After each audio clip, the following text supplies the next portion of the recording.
नमस्कार, स्वागत आप सभी का ग्लोबल अड्डा आप देख रहे हैं और मैं हूं आपके साथ पुनीत मिश्रा। तो चलिए आज हम आपको अमेरिका और ईरान के बीच जो जंग चल रही है उसका ताज़ा अपडेट दे देते हैं कि क्या क्या हुआ है अभी तक और क्या आगे युद्ध किस तरीके से कहां रुख ले रहा है। तो अमेरिका और ईरान जो जंग है इसका ताज़ा अपडेट आज 8 मार्च है और न्यूयॉर्क में इसराइल और ईरान के बीच में जो जंग चल रही है, अमेरिका के बीच में जंग चल रही है, इसके खिलाफ प्रदर्शन शुरू हो गया है और नारे लगाए जा रहे हैं। क्या नारे लगाए जा रहे हैं ये मैं आपको बता देता हूं। Brick by brick, wall by wall, war machine has got to fall. मतलब ये कहा जा रहा है कि वॉर मशीन जो चालू आपने कर दी है ये आपको ले डूबेगी। तेहरान पर बड़े हमले हुए हैं। इस बीच अमेरिका और इसराइल ने मिलकर तेहरान के पास 5 तेल डिपो और ऊर्जा ठिकानों पर एयर स्ट्राइक की है और ये सबसे बड़ा हमला है। इन हमलों से कई जगह आग लग गई और ईरान ने इसे बड़ा खतरनाक हमला भी बताया है। ईरान ने पलटवार भी किया है और मिसाइल और ड्रोन से इजराइल, कुवैत, बहरीन और खाड़ी देशों में अमेरिकी ठिकानों को निशाना भी बनाया गया है। कुवैत में 2 सीमा सुरक्षा कर्मचारियों की मौत की खबर है और कई जगह ड्रोन हमले हुए हैं। अभी तक 9वां दिन है आज और अगर युद्ध शुरू होने के बाद के आंकड़ों की बात की जाए तो 1300 से ज़्यादा लोगों की मौत की खबर है और 1 लाख लोग विस्थापित हो चुके हैं। लेकिन ये विस्थापन केवल ईरान का नहीं है। आपको ये भी बता दें कि इजराइल से भी कुछ तस्वीरें सामने आ रही हैं और वहाँ पर भी इजराइल में भी जो रेलवे स्टेशंस जो हैं वहाँ पर भीड़ देखी जा रही है। ये भीड़ क्यों देखी जा रही है? दरअसल भीड़ इसलिए देखी जा रही है कि कहा जा रहा है कि इसराइली भी जो हैं वो देश छोड़ने की तैयारी में हैं और इसीलिए वो अपने आप को सुरक्षित जगह ले जाना चाहते हैं। इसके अलावा अमेरिका और इजराइल ने ईरान के यूरेनियम भंडार को कब्जे में लेने के लिए स्पेशल फोर्स ऑपरेशन पर विचार करना शुरू कर दिया है। इसकी जानकारी हमने आपको कल भी दी थी। यानी कि स्पेशल फोर्स उतारी जाएगी, ईरान के अंदर उतारी जाएगी और वहाँ पर उनका जो यूरेनियम एनरिचमेंट है उसको कैसे कब्जे में लिया जाए इसके लिए तैयारी शुरू कर दी गई है। ऐसी खबरें कई प्लेटफॉर्म से निकलकर सामने आ रही है। लेकिन ईरान ने इस बीच चेतावनी फिर से दे डाली है। चेतावनी ये दे डाली है कि अगर पड़ोसी देशों से अमेरिका उनके ऊपर अटैक करने का काम करता है तो वहाँ के अमेरिकी ठिकानों पर भी हम हमला करेंगे। हालांकि इसके पहले ईरान के राष्ट्रपति मसूद पेज़ेश्कियान जो हैं उनकी तरफ से ये कहा गया था कि हम पड़ोसी हमारे भाई है और हम उन पर हमला नहीं करना चाहते।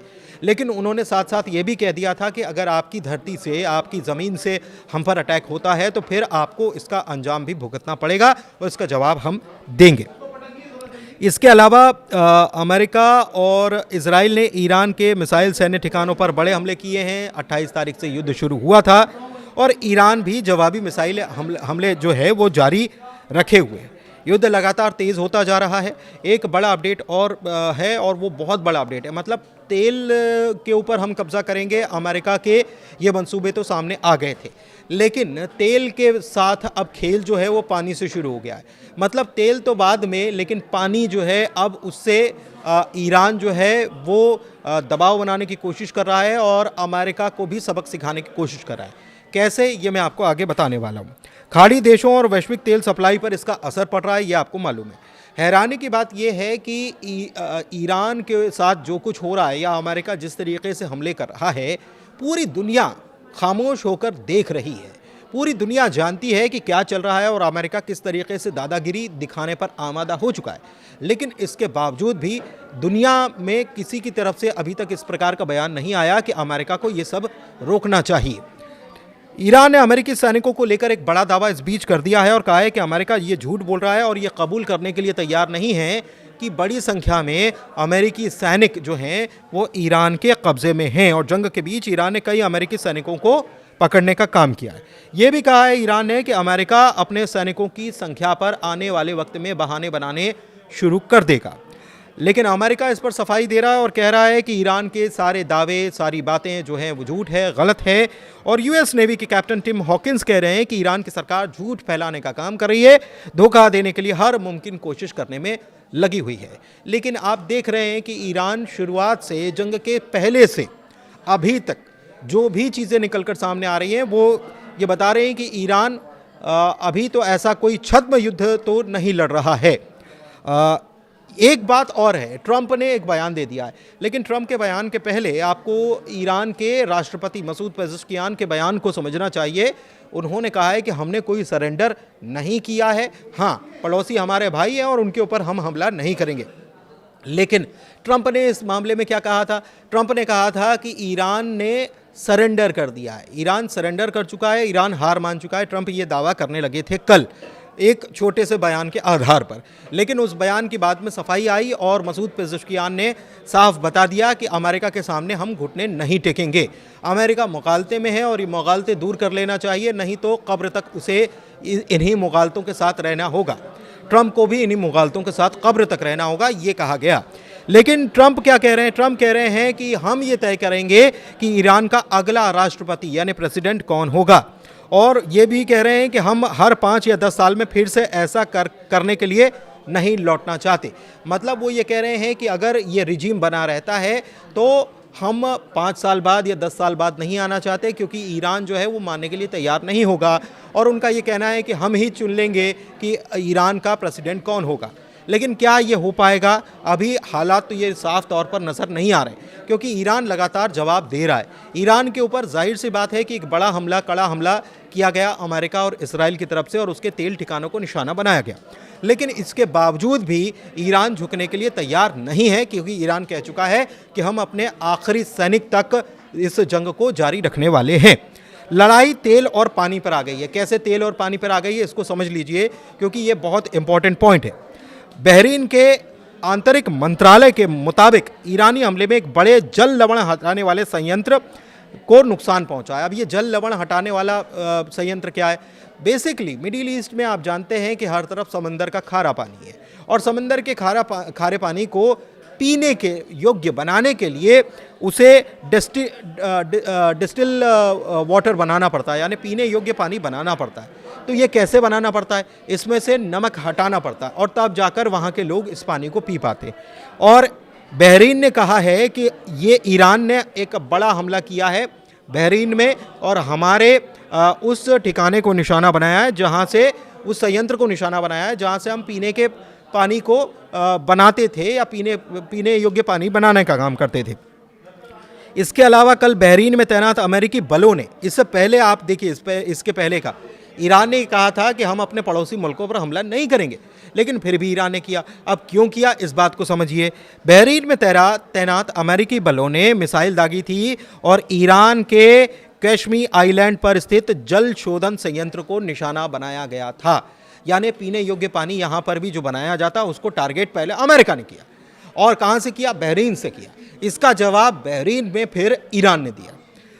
गल्फ देशों में अगर तेल एसेट है तो पानी लाइफलाइन है, ये बात किसी से छिपी नहीं है। ठीक है, पैसा खूब आता है तेल से, लेकिन तेल तो तब होगा जब पानी होगा, क्योंकि प्यास बुझेगी तभी आगे का काम हो पाएगा। और अगर पानी के ऊपर ब्रेक लग जाता है तो ये बड़े खतरे के संकेत हैं, और ये खतरा पहले अमेरिका ने ईरान पर मिसाइल दागकर किया, और उसके बाद अब ईरान ने उसका जवाब बहरीन पर मिसाइल दागकर दे दिया, और वो भी उसी ठिकाने पर जहां पर पानी साफ करके पीने योग्य बनाया जाता था। इस बीच गल्फ युद्ध के बीच ईरान ने यूएस नेवी की 5th फ्लीट पर हमले का दावा किया है, और 21 अमेरिकी सैनिकों की मौत का भी दावा किया गया है। अच्छा, एक्सियोस जो है, जो पूरे इस युद्ध पर बारीकी से नज़र रखने का काम करती है संस्था है, उसने ये बताया है कि अमेरिका और इजराइल जो है वो एक जॉइंट कमांडो ऑपरेशन ईरान के अंदर करने पर विचार कर रहे हैं, और 450 किलो जो 60% यूरेनियम है उसे अपने कब्जे में लेने पर विचार कर रहे हैं, क्योंकि इससे 11 परमाणु बम बनाए जा सकते हैं। और ईरान के ऊपर जो अटैक हुआ है, जैसे ईरान के ऊपर जो पानी के ठिकानों पर अटैक किया गया है, ईरान ने बहरीन के डिस्टिलेशन फैसिलिटीज़ को निशाना बनाया, ये मैंने आपको बता दिया। अमेरिकी राष्ट्रपति डोनाल्ड ट्रंप कह रहे हैं कि वो ईरान से बातचीत अब नहीं करेंगे, और युद्ध तब तक खत्म नहीं होगा जब तक कि उनकी सेना और नेतृत्व खत्म नहीं हो जाता। यानी कि पूरी तरीके से सफाई पर ट्रंप आमादा हो चुके हैं। तनाव बढ़ा है, और सऊदी अरब ने ईरान को यह चेतावनी दे दी है कि अगर उसके हमले जारी रहे तो वो भी जवाबी कार्रवाई कर सकता है, ये चेतावनी दी है। अच्छा, इस बीच एक ये एस्केलेशन कैसे बढ़ता हुआ नजर आ रहा है, इस बात को समझिएगा ज़रा। इस बीच सऊदी ने जो कहा है, उसी के साथ आपको याद होगा कि पाकिस्तान और सऊदी के बीच एक डिफेंस पैक्ट हुआ था। इसमें कहा गया था कि आपकी धरती पर हमला होगा तो हम आपकी सुरक्षा करेंगे, हमारी धरती पर हमला होगा तो आप हमारी सुरक्षा करेंगे। इस बीच पाकिस्तान के आर्मी चीफ जो हैं आसिम मुनीर, उनकी तरफ से एक बयान निकलकर सामने आया है और उन्होंने कहा है कि अगर एक बार फिर से ईरान की तरफ से सऊदी के ऊपर मिसाइल लॉन्च होती है या हमला लॉन्च किया जाता है तो पाकिस्तान भी ईरान को टारगेट करना शुरू कर देगा। तो ये इस्लामाबाद से ये बड़ी खबर निकलकर सामने आ रही है। लेकिन आपको ये भी मालूम है कि ईरान और पाकिस्तान के बहुत अच्छे ताल्लुकात हैं। क्या सऊदी से अच्छे ताल्लुकात हैं? क्या अगर सऊदी की ज़मीन से कोई हमला अमेरिका करता है ईरान के ऊपर और ईरान उसका जवाब देता है तो क्या पाकिस्तान इस युद्ध में कूदने की कोशिश करेगा या कूद जाएगा? एक बड़ा सवाल ये भी है। आईडीएफ ने तेहरान फ्यूल फैसिलिटी के ऊपर हमला करने का जो है वो कंफर्म कर दिया है कि हमने हमला किया है। और ऑफिशियल स्टेटमेंट आईडीएफ की तरफ से आया है जिसमें बताया गया कि हमने कई सारे फ्यूल स्टोरेज फैसिलिटी को तेहरान में बीती रात निशाना बनाने का काम किया है। और ये आईडीएफ की तरफ से ये भी दावा किया गया कि ये जो तेल फैसिलिटी जिनको निशाना बनाया गया वो किस लिए थी, वो किस काम आती थी। तो ये भी आईडीएफ ने बताया है और बताया है कि ईरान में जो मिलिट्री है उसको यहीं से तेल की सप्लाई होती थी। मतलब पूरी मिलिट्री को सप्लाई करने का काम इसी जगह से होता था और इसीलिए हमने इसको निशाना बनाया है ताकि ये ईरान की जो सैन्य क्षमता है उस पर कहीं ना कहीं ब्रेक लगाया जा सके। उसको अगर ईंधन की सप्लाई नहीं होगी तो ईरान की सैन्य क्षमता काम नहीं कर पाएगी। और इसीलिए ये कहा जा रहा है कि हमने इसलिए इसको निशाना बनाया है और रिफाइनरीज को निशाना बनाकर एक बड़ी चोट हमने ईरान को देने का काम किया है। एक बड़ी खबर और है और वो बड़ी खबर है अमेरिकी प्रेसिडेंट डोनाल्ड ट्रंप की तरफ से, जो अब इस बात पर विचार कर रहे हैं कि ईरान का खर्ग आइलैंड जो है उसको कब्जा लिया जाए। ये एक बड़ा ऑयल एक्सपोर्ट पर्शियन गल्फ के क्षेत्र में देखें तो एक बड़ा ऑयल एक्सपोर्ट का ठिकाना है। ये एक्सियोस जो है एजेंसी, उसकी तरफ से ये जानकारी, उसकी रिपोर्ट की तरफ से ये जानकारी आ रही है कि अमेरिका इस बात पर भी विचार कर रहा है कि इस आइलैंड को ही कब्जे में ले लिया जाए। तो आप समझिए कि चीज़ें जो हैं वो तेज़ी से बढ़ रही हैं, लेकिन तेल का खेल जो है वो पानी पर आ चुका है और कैसे चीज़ें बदल रही हैं वो सामने आ रहा है। ईरान ने अपने हमले जारी रखे हुए हैं। अमेरिका भी कह रहा है कि जब तक तोड़ेंगे नहीं तब तक छोड़ेंगे नहीं, लेकिन ईरान ने साफ कह दिया है कि मैं झुकेगा नहीं। अब ये एस्केलेशन लगातार बढ़ता जा रहा है, लेकिन सबसे बड़ी बात यह है कि क्या पाकिस्तान इसमें कूदने की हिमाकत करेगा या पाकिस्तान इसमें कूद जाएगा, क्योंकि साफ तौर पर कह दिया है कि सऊदी पर हमला होता है तो हम उसका जवाब ईरान पर हमला करके देंगे। लेकिन ईरान ने कह दिया है कि अगर सऊदी से हम पर हमला होगा तभी हम उस पर सऊदी पर हमला करेंगे, वरना वो हमारे भाई हैं। तो अभी तक के अपडेट आप तक पहुंचाए हैं। कैसा लगा अपडेट बताइएगा ज़रूर। बहुत शुक्रिया।